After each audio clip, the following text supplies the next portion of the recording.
Luis Alfredo Martínez nació el 23 de junio de 1869 en la finca La Lidia, que antes se encontraba a 2 kilómetros al noreste de la villa de Ambato, al lado de la finca Atocha, y ahora se encuentra dentro del ejido urbano. Era el sexto hijo del doctor Nicolás Martínez Vascones y de la señora Adelaida Holguín Naranjo, ambos ambateños. Los 6 años entró a la escuela a la Merced. Para la secundaria de su padre le abrió el colegio Jesucita San Gabriel, en Quito. Sin embargo, debido a su mala conducta y bajas calificaciones, no completó sus estudios de bachiller y fue enviado de nuevo a la finca La Liria, tras leer un manual de pintura y tomar varias clases de arte. Su padre le envió a trabajar como chacarero a su hacienda Gangahual. Allí Martínez escribió una novela en Cuerpo Viejo, Corazón Joven, que no llegó a publicar.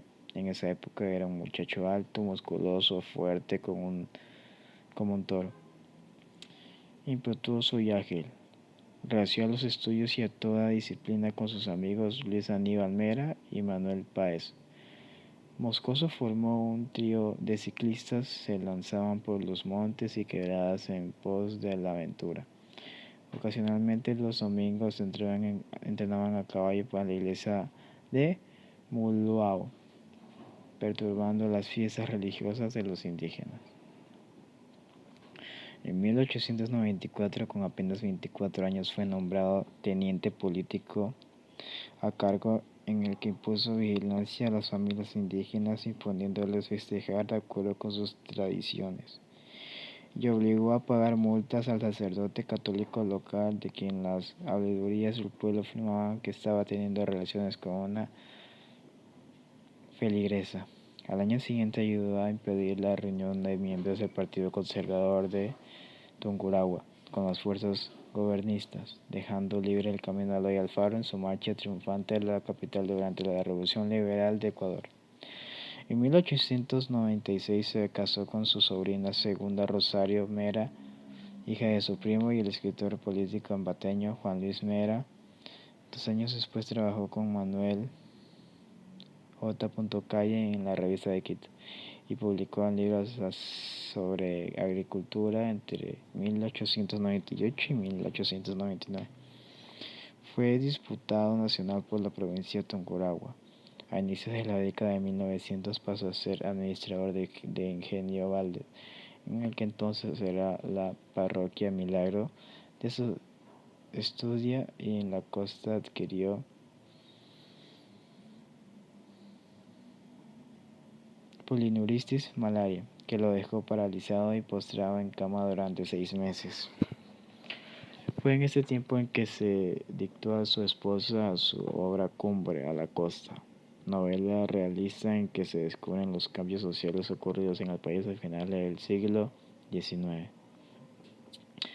En 1903 fue nombrado ministro de Instrucción Política, a cargo desde el cual fundó la Escuela de Bellas Artes y Facultad de Ciencias en Quito y la Escuela Normal de Agricultura en Ambato. 2 años más tarde viajó a Nueva York con la intención de buscar ingenieros que realizaran estudios técnicos para su planeado ferrocarril al oriente, la región amazónica del Ecuador. Sin embargo, con la caída del gobierno de Alfaro en 1906, el ferrocarril que había ideado no pudo llevarse a cabo. Su esposa falleció en 1905 y su hija en 1906, 2 hechos que lo marcaron fuertemente.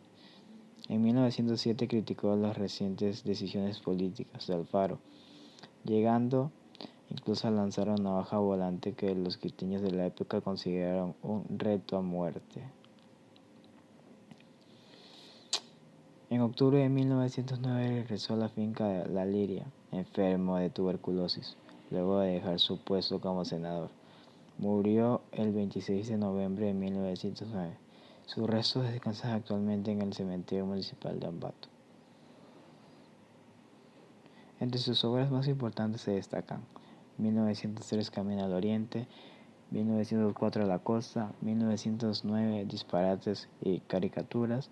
Además también publicó fuera de la literatura las obras Costumbres ecuatorianas, La agricultura ecuatoriana y la agricultura ecuatoriana. Aunque terminó siendo más conocido en el ámbito literario, pues su novela es considerada como el inicio del realismo. Esto se debió gracias a que principalmente Martínez era un pintor y se sintió atraído durante toda su vida al pasajismo. En el prólogo de sus libros se escribió: "No pertenezco a ninguna escuela. Soy profundamente realista y pinto la naturaleza como es, y no es como enseñan los convencionalismos".